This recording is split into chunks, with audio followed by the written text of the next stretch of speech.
హైదరాబాద్ కు చెందిన 5 యువకులు గల్లంతై మృతి చెందడం పట్ల గజ్వేల్ మాజీ MLA Tummukunta Narsa Reddy election Reddy market committee chairman Narender Reddy తీవ్ర దిగ్భ్రాంతి వ్యక్తం చేశారు. పండుగ వేళ బిడ్డల్ని కోల్పోయి బాధలో ఉన్న కుటుంబ సభ్యులను పరామర్శించారు.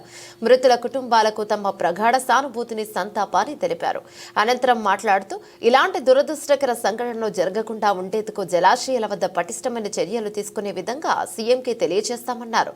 తమ వంతు సహాయ సహకారాలు మృతుల కుటుంబాలకు ఉంటుందని అన్నారు.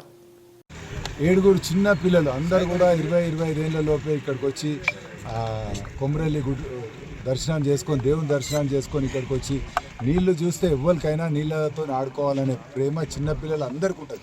ఆ విధంగా వాళ్ళ నీళ్ళ దగ్గరికి పోడు, నీళ్ళతో ఆడుకుంటుంటే ఇంకా ఆడుకోవాలనిపిస్తుంది. అది ప్రతి ఒక్క మనస్తత్వం. కానీ దురదృష్టం ఏంటంటే 5 ఆ విధంగా ఒకలేనుకో లోపలికి కూడా వాళ్ళకి తెలియదు. ఎక్కడ మీరు చూడాలి, అసలు బ్రిడ్జి కట్టడం మన కొండపోచమ్మ ప్రాజెక్ట్ చేసేటప్పుడే ఆ చేసేటోళ్ళు ఏం సేఫ్టీ మెజర్ తీసుకున్నారు అనేది మనం గమనించాలి.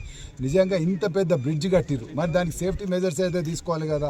వాళ్ళ చిన్నపిల్లలకి ఏం తెలుసు ఎక్కడ ఎంత పొక్కుంది, ఎట్లా దిగుతాము, దానికి సేఫ్టీ మెజర్స్ అంటే ఇక్కడ సీసీ కెమెరాలు ఉండాలి. నిజంగా దీని మీద రేపు రాబోయే కాలంలో గవర్నమెంట్ ఒక కమిషన్ వేయాలి.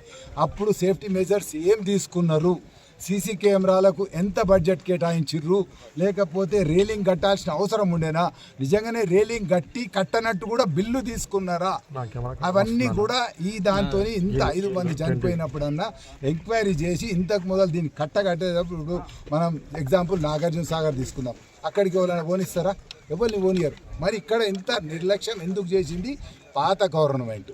దీని మీద సీసీ కెమెరాలకు బడ్జెట్ ఎంత కేటాయించారు, లేకపోతే సేఫ్టీ మెజర్ల ట్రాక్ కోసం రేలింగ్ ఏదో ఒకటి కట్టాలి. అసలు ఏవి కట్టక ఇవన్నీ ఇటువంటి చిన్న పిల్లలకు తెలియ ఘటన ఇది. కానీ మేమేం కోరేదంటే దాని మీద ఒక ఎంక్వైరీ కమిషన్ లెక్కించి ఇప్పటికన్నా సేఫ్టీ మెజర్స్ చేపియాలి. ఎందుకంటే రాబోయే కాలంలో ఇటువంటి దుర్ఘటన, ఎందుకంటే ఎంత బాధాకరం, ఒక్కటే ఫ్యామిలీలో 2 పిల్లలు, వాళ్ళిద్దరూ కష్టం చేస్తేనే వాళ్ళ ఫ్యామిలీ బతుకుతుంది. అసలు 2 పిల్లలు కూడా దేవుని దగ్గరకు వచ్చి ఇక్కడ చనిపోయారు.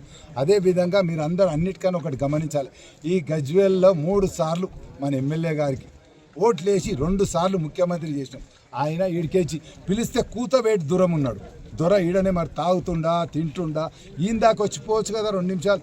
ఇంతమంది ఇంత పెద్ద ఘటన అయితే మీరు చూడాలి. మా దగ్గర ఇది ఒకటే కాదు, ట్రైన్ యాక్సిడెంట్ అయ్యి అంతమంది చనిపోతే వాళ్ళందరూ గజ్వేలోలే. కానీ అక్కడికి కూడా 10 ఏళ్ళలో ఒక్కసారి రాలే.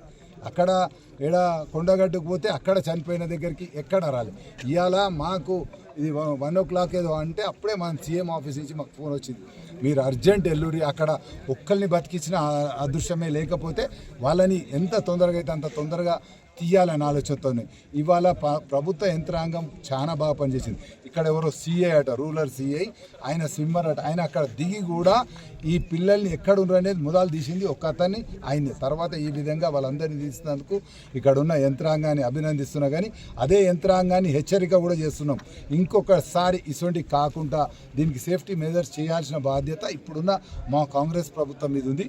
తప్పక రేపు రాబోయే కాలంలో ఆ సేఫ్టీ మెజర్స్ చేసి తీర్థం. పాతగా ఇంతకు మొదలు ఇంట్లో అవకతవకలు కూడా ఎన్నేళ్ళు అయిందండి ఇది కట్టి, 8 ఏళ్ళ. రోడ్ ఎట్లుందో మీరందరూ అదే రోడ్డు మీద వచ్చిర్రు, నేను కూడా అదే రోడ్డు మీద వచ్చిన.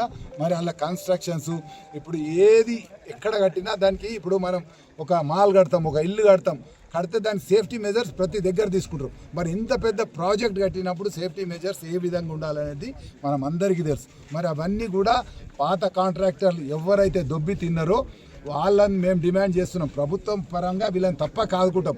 కానీ ఇంకా కూడా ఆ తప్పులు చేసిన వాళ్ళు వాళ్లకు దండిగేసి వాళ్ళను ఏమంటారు, వాళ్ళకు వసూలు చేసే విధంగా కూడా ఒక చట్టం చేసి దీనికి కారణమైన వాళ్ళని కూడా శిక్షించే విధంగా వాళ్ళకు ఏదో ఫైన్ వేసి పెనాల్టీ వేసి రేపు రాబోయే కాలంలో వీళ్ళందరికీ కారణం ఎవరైతే కాంట్రాక్టర్ ఉన్నో వాళ్ళ మీద కూడా యాక్షన్ తీసుకోవాలని మేము మా ప్రభుత్వాన్ని మీ ద్వారా కోరుతాం. ఎక్స్గ్రేషియా తప్పక వీళ్ళ 5 కూడా మేము రేపా ఎల్లుండా మా ముఖ్యమంత్రి గారి దగ్గరికి పోయి తప్పక ఎంత అయితే అంతా వాళ్ళందరికీ, ఎందుకంటే వాళ్ళందరూ కూడా బీద పిల్లలు. మేము చూసినాం కదా 5 వాళ్ళందరూ ఫ్యామిలీస్తో మాట్లాడినాం.